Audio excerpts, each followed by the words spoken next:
Welcome in to another episode of Betting the Pitches. I guess Betting the Pitch presents the Need for Seeds podcast with your host, the real underscore G Warner. I'm with my always co-host at Big East Ben, and we are here to deliver another Friday episode, preparing us for a Saturday onslaught of games. Big East Ben, how you doing? Doing good, sir. Doing good. Just got done watching UConn struggle at Butler. I gotta say, man, I think the Big East is ripe for the taking. I know they're missing Klingon, and we'll see what happens when he comes back. But they are shaky. They are a shaky team.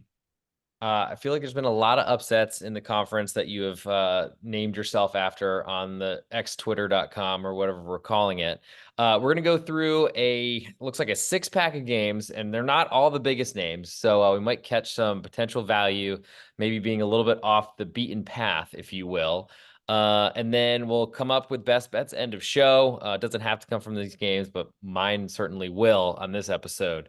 So let's start in the Big 12, the long-running best conference in college basketball, at least top to bottom, I think you could argue. It gets a little bit weirder with the extra teams that are added this year. But using BetOnline's lines that are available and out, struggled with that for some reason on my end a little bit earlier. But there is a promo code in the podcast description if you are not a member there yet to get some free money from BetOnline. But we'll start with Iowa State, a 3-point underdog at Oklahoma, total at 142 currently. So TJ Otzelberger, South Dakota State, Yep. known for this amazing, offense, whatever, gets hired at Iowa State, totally pivots to a defensive team, right? Yep. Hasn't really been able to get the offense going over the last 2 years. This year now they are 47th in offense and also fourth in defense. Turnover differential is going to be huge in this game. Oklahoma is 230th in turning the ball over. Iowa is second in turning teams over. Iowa State, that is. Iowa State. You watched the Oklahoma UNC game, right? I did. They could not hold on to the ball in that game. UNC is 200 plus enforcing turnovers. Yeah. I really like Iowa State. I think they're on the rise. They blew out Iowa. Granted, that was in Ames. But yeah, now with this kind of balanced attack, I think they'll finish in the top half in the Big 12. 4 guys scoring double figures. Lipsy, the point guard, leads the way. Averages 15 a game, shoots 43% from 3. They also get this foreign guy. I'm going to mispronounce his name, Monklivadic. He's a flamethrower. Wait, aren't you the Eastern European that's on this podcast? Sheesh. Yeah, I think he's Lithuanian. I'm Slovakian. Yeah. He's a flamethrower. Shoots 44% from 3. Oklahoma, great story again. Hot start. I think this team starts regressing to the mean. I think Iowa turns them over and gets the win down in Norman. Interesting. So Milan Momcilovic is my guess from Pewaukee, Wisconsin, not Milwaukee, P-E-Waukee. He's got a brother Luca and a sister Maya, but I don't have exactly where he's from. Regardless, I'm actually kind of with you. I feel like mixing states and wrong states. Oklahoma to me, they started off a really great start, but felt like a lot of that was explained by a pretty weak schedule. And looking at their neutral court wins, they have certainly not aged well, to put it that way. Iowa State with 2 neutral court losses, one to Virginia Tech, one to Texas A&M, both looking like they might be in the conversation to win bids. Got a win over VCU as well. I think there's a little bit of concern for me on the schedule and how that will be in their first, or I guess second true road game. They got they won a true road game at DePaul. So we'll see if that really actually counts as one. So this could be a little bit of a rude awakening. But as a Big 12 former member, or I guess still a member until the end of the season, Oklahoma's never really had that dominant of a crowd at home.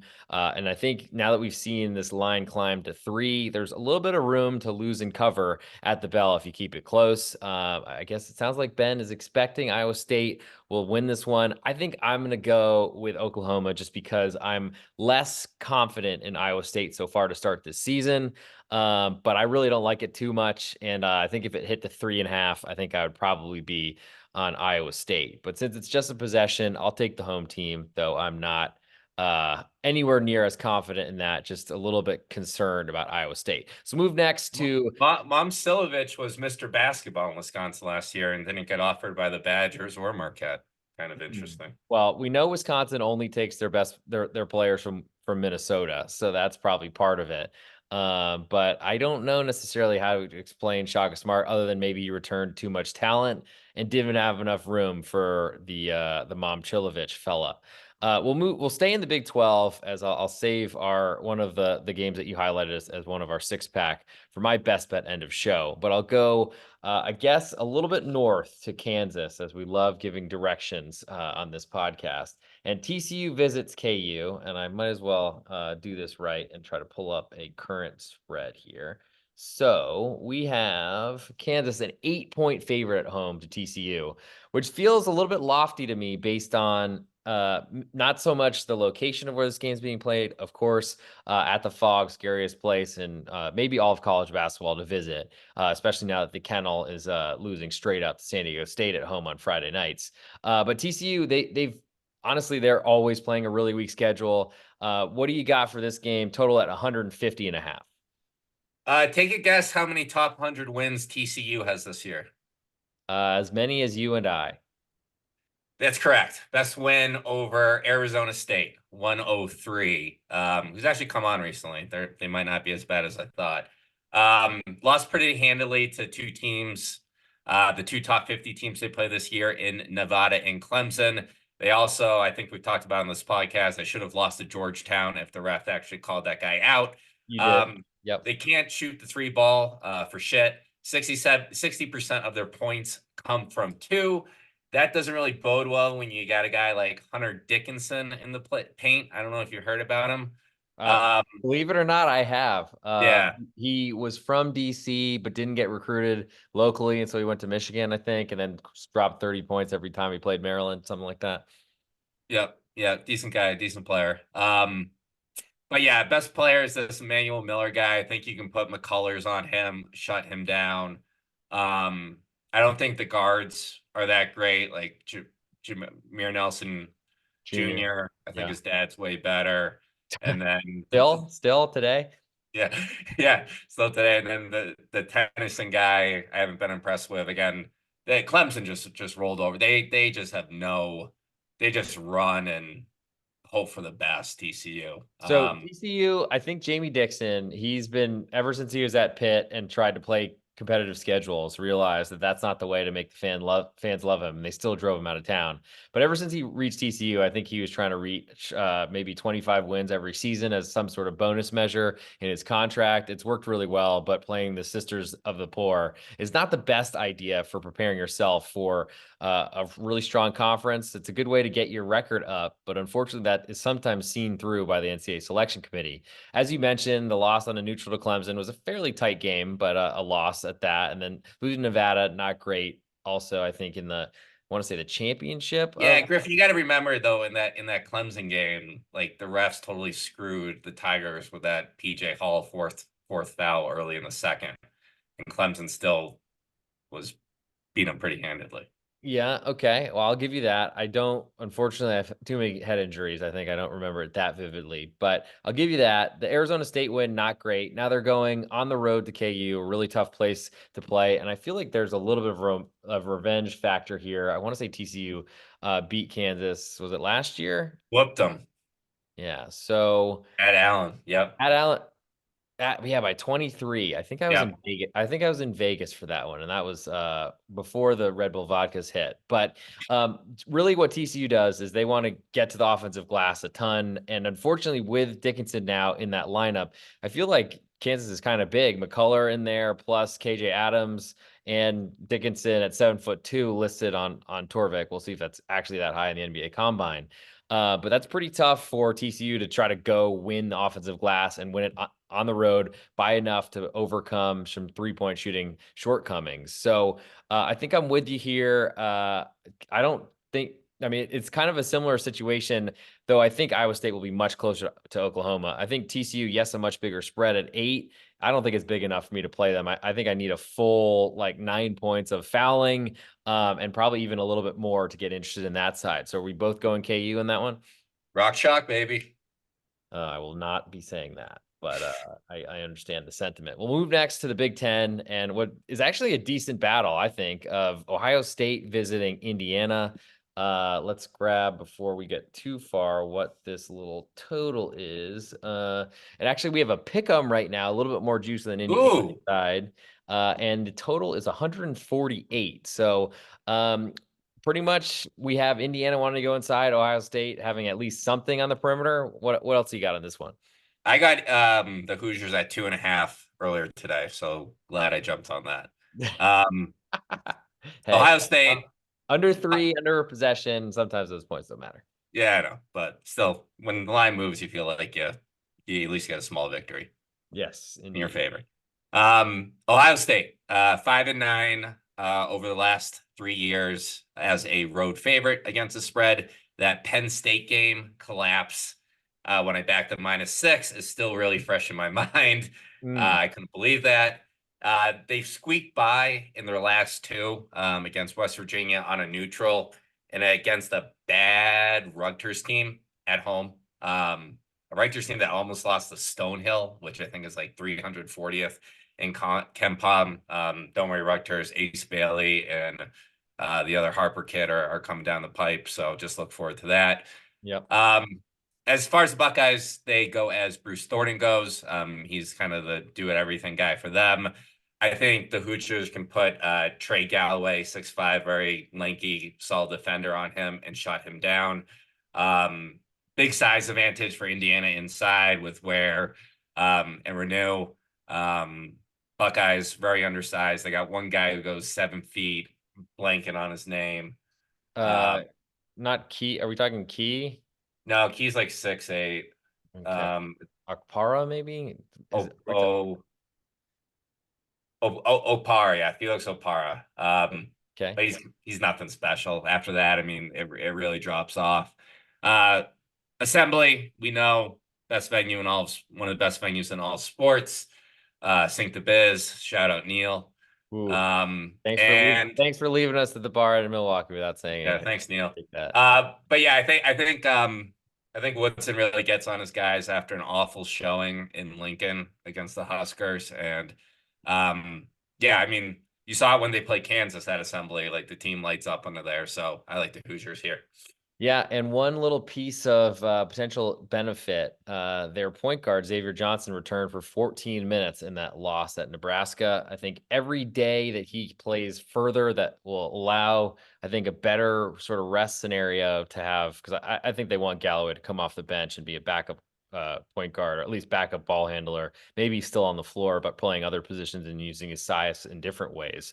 So that might be a better thing, but you also could see Galloway and using his size on Thornton, as you mentioned, just giving more options to an NBA head coach or former NBA head coach and Mike Woodson. We'll go next to Utah at Arizona. And this one, we have a pretty big spread, but Utah getting 13 points on the road at Zona. Over is 164. So I watched two college basketball games last night. All right. I watched Arizona play Colorado, Yeah. and I watched Utah play Arizona State. Okay. Uh, Big Arizona Pac-12 guy. absolutely. Are you sure What? you're not? Are you sure you're not Pac-12, Ben? There weren't any Big East games last night. What's Okay. the guy supposed to do? I There like we go. ball. There we go.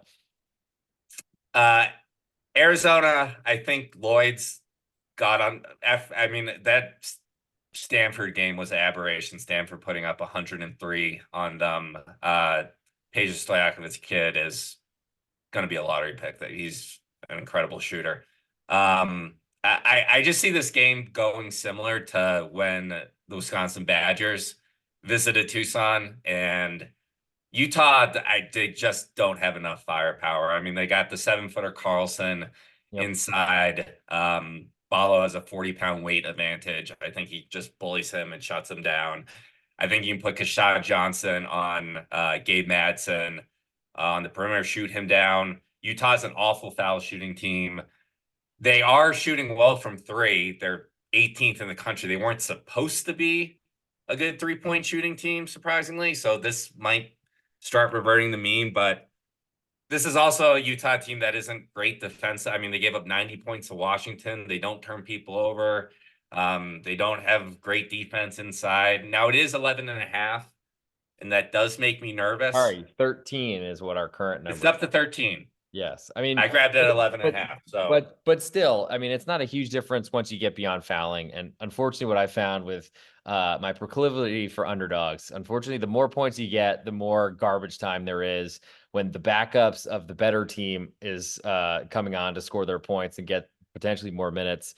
And the UNIs of the teams are coming in for the lower team. And unfortunately, I don't know. Utah doesn't have anywhere near the talent that Arizona does, and potentially on its bench as well. yeah, I just see the Cats having like an 18-2 run in the first half, and I'll probably take the first half of this game. Hopefully, it's at like 6.5 or 7. Um, Yeah, I mean, McHale's really tough place to play, and I can totally understand, and it makes a lot of sense to me that there would be a big issue for Utah, especially coming off a loss to Arizona State. Not a great scenario when you have the Arizona trip and you have to win the second game to split, and the second game is Arizona. So we'll move now to a smaller, a little bit off the radar game before we get to best bets.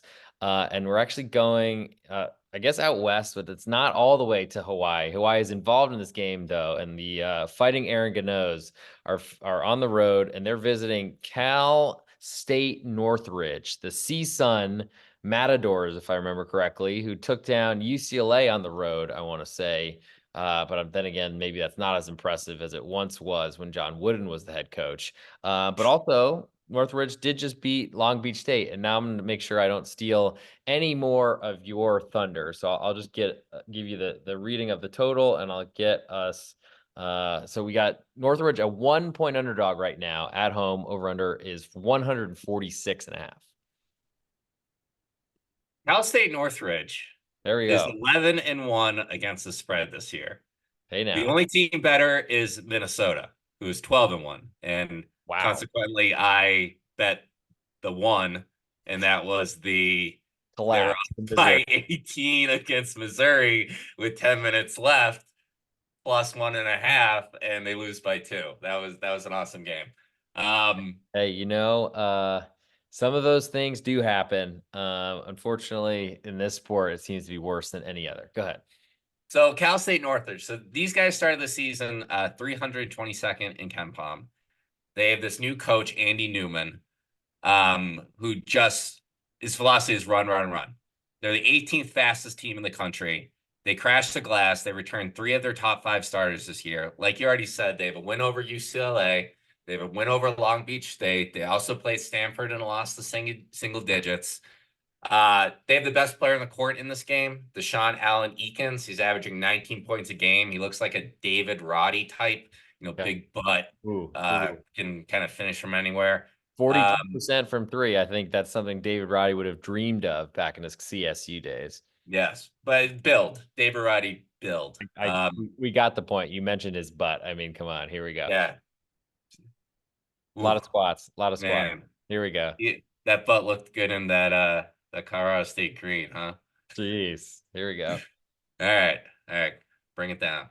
Hawaii is the best team in the country at keeping teams off the 3-point line. 2 years in a row. Now they're the best. Cal State Northridge doesn't give a shit. They take 62% of their points from 2. That's 6th in the country.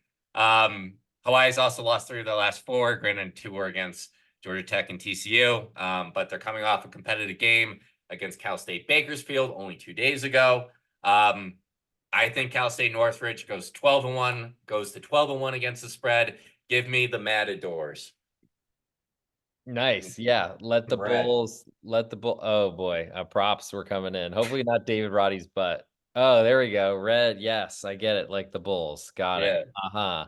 I feel like since you have been doing a really nice job of screen grabbing, or at least making a little diagram of who we're picking, I think we need to go through it and go into them. I mean, I'm sold on your. I didn't really expect to talk this game, I'll admit. The beauty of behind the scenes of the Need for Seeds podcast is Ben comes up to the games, and then I most of the time have a pretty good read on some of these teams, and I did You notice. are impressive about like your because I obviously am biased to the games I pick, and you're very good at adjusting to them. There we go. So we'll go from the top just to summarize, and we still have best bets coming. So hang on.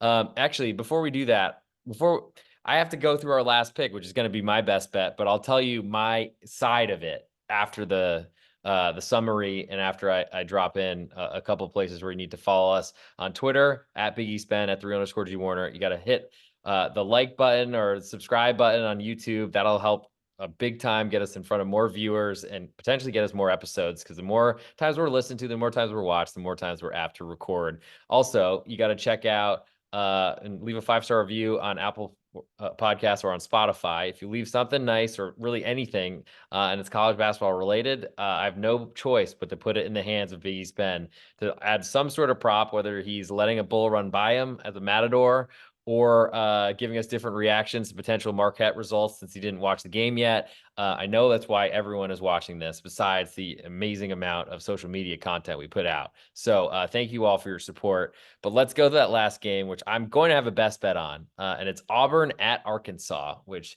I mean, this line, I was really way off with my expectations, but we're down to Arkansas, a 1.5 point underdog at home. But the total is 157. So give me what you got, and then we'll do a little, and then we'll get into tabulations, and then we'll get into our best bets. So Arkansas under Musselman has been a home dog twice. Twice. Aha. Two Bud times for the people in the back. Two times. Bud Walton Arena is a very difficult place to play. Yes. Ask John Shire. Ooh, that It was sounds one of like, those. That was one of those two. That was this year. 5.5 yeah, I favorite don't to know what the win. other one was that they covered though. It They does won. sound like They won straight up. Yes.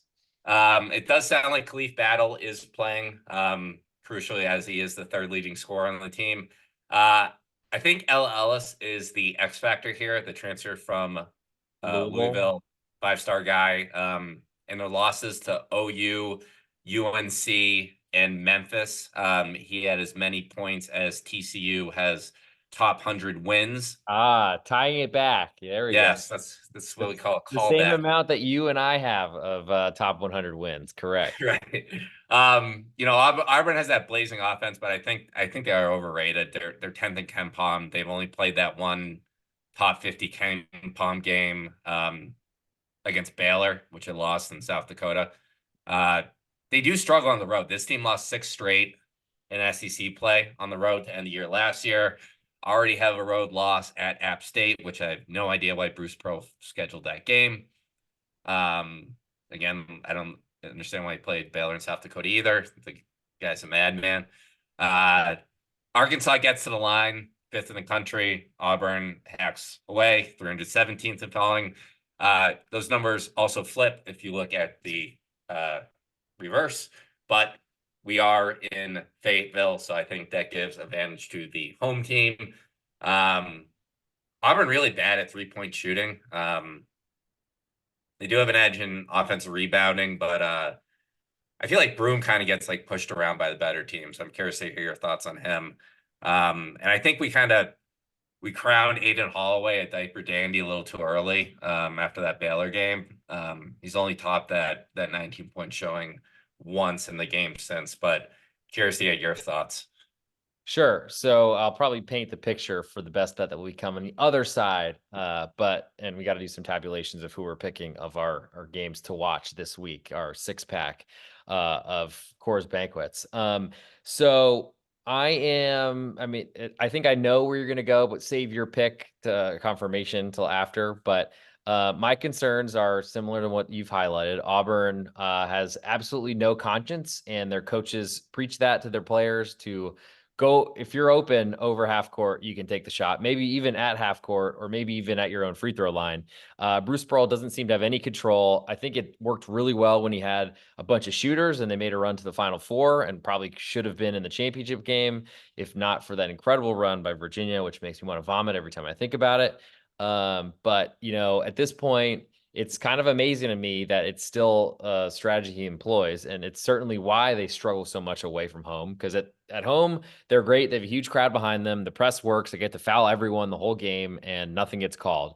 Well, on the road, it gets called. They have to fight another crowd. It's very hard to make 3-point shots. And unfortunately, with the amount that they take, when you only shoot 174th best in the country, that makes it hard to win those games because what ends up happening, yes, you might get a lot of offensive rebounds, but you're also giving up a lot of runouts because the longer rebounds will make it a lot harder for you to get set up defensively. From an Arkansas point of view, I'm not sure how much LLS matters because I feel like Arkansas in general is just so deep. Like literally Keon Mennefield, who in his second game, after being, I guess, reinstated or whatever you want to call it, when the NCAA allowed transfers to come in, he dropped a grand total of 32, at least from before I turned off my UNC Wilmington bet last weekend. Didn't even have him in the rotation of the 10 because he was, I think, below 5% of minutes used. And essentially took LLS off the floor and dropped 32 on what to me was a really good Wilmington team that had a good shot to potentially even hang around and be around at the end to win that game.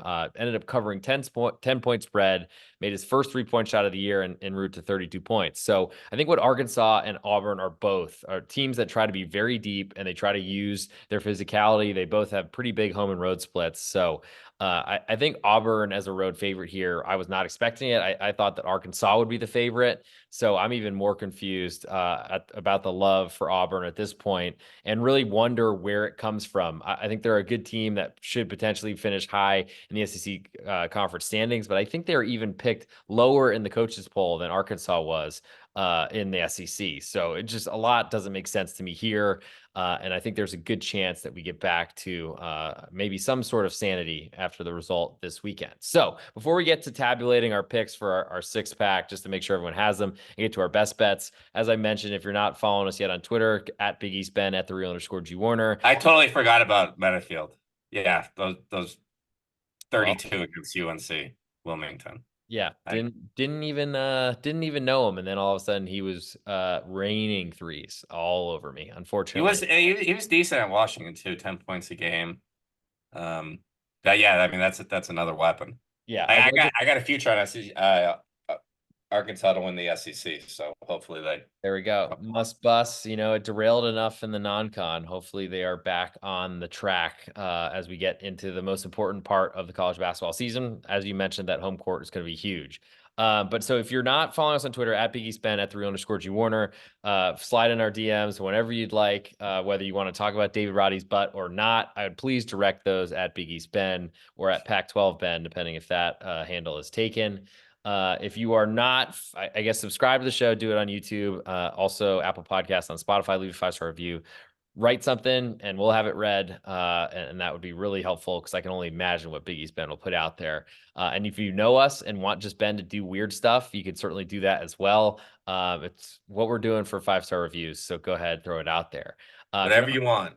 Whatever you want, except for we still have to make it not, I guess you've said shit a few times in this podcast. We got to keep it like above board because I don't want to have the like profanity or explicit content tag. Yeah. Nothing illegal. Yeah. Well, Yeah, nothing Terrence Shannon would do. oh, yeah. Well, can't since I have no editing features on Zoom, we're gonna have to leave that in. But let's hopefully TJ I don't even know what to say. I'm gonna offer nothing on that one going forward. But also, if you're not a member of my Patreon, check it out, patreon.com/real_G Warner. And it's time to tabulate. So Iowa State, they are a 3-point underdog at Oklahoma. You're going Iowa State, I'm going OU, correct? Correct. All right. Then we'll go to TCU at Kansas. We have Kansas an 8-point favorite. Your choice? Jayhawks. Kansas here as well. Ohio State at Indiana. Wow, I'm just stuttering now. Ohio State at Indiana, a pick'em. We both like the Hoosiers, right? We do. Utah at Arizona. Arizona, 13-point favorite. Again, I'll probably take the first half line, but Cats. We're using full games, but because I think it'd be too complicated to do that for entire season. But if you want to make that a best bet, of course you could do that for a first half. But I think we'll both go Arizona in that matchup. And then last but not least, Hawaii at Cal State North. Well, excuse me, we have two left. Hawaii at Cal State Northridge. We're both going CSUN. And last but not least, this will also be my best bet, but I'll let you pick first. Auburn, a 2 point is that right? 2 point favorite at Arkansas. 1.5, excuse me, 1.5 point favorite at Arkansas. Woo pig. Woo pig. All right, so now it's time for you to give your best bet. I will agree with Arkansas there. My best bet was the Matadors. I know we kind of got screwed up with the ordering. Well, this is what happens when we rehearse for 5 hours before the show, and then everything goes haywire once we get on there. You look like Go Matadors. you look like you wanted to say something. So this is the real underscore G Warner. You just heard at Big East Ben. He's waving a red T-shirt as evidence for the Bulls and his Matadors. Currently a 1 point underdog at home to Hawaii. So Bet your mortgage on the Matadors. Seriously. we only mortgage bet your pink. We're racing for pinks, mortgages, or just something you can afford to lose. That's probably the best idea. We got to get to a Matadors game. Where's Northridge? Yeah, I'll let you look that up while I record this because we're still on the clock. For my best bet, I'm going Arkansas, a 1.5 point underdog at home to Auburn. Big Ben and I are both in agreement on both these plays. Go throw those in there. Go 2-0. And we'll be back with you next Friday to talk about the next Saturday weekend card. And so stick around with the Need for Seeds podcast and go get two winners. Go grab Northridge +1 and Arkansas +1.5, both home dogs on this Saturday card. So Ben, we've got a few minutes left. Did you figure out where Northridge is? Yeah, it's near Calabasas, Where's Calabasas? near Encino. All right, this sounds like really great podcast content. How far from LA? It's northwest of Hollywood, North Hollywood. Very good. Well, as a friend of mine once asked, why are there so many dudes in this West Hollywood bar? I think that is lower on my list of places to go when Encino is the closest town that you're describing. But I mean, this is the Need for Seeds college basketball podcast. We are into college hoops wherever it can be. We might be a little snobbish when we go to the Final Four this April in Phoenix, but could be Calabasas and Encino, whatever the rivalry in Northridge could potentially be. And I actually know someone that went to CSUN, so we'll see. But as always, thanks for tuning in to the Need for Seeds podcast on the Betting Pitch Podcast Network. We'll see you next Friday for another 6-pack of games, get you some best bets, and hopefully get some winners as we come off another big Saturday here in college basketball, or AKA the biggest Saturday of 2024, because there hasn't been one yet.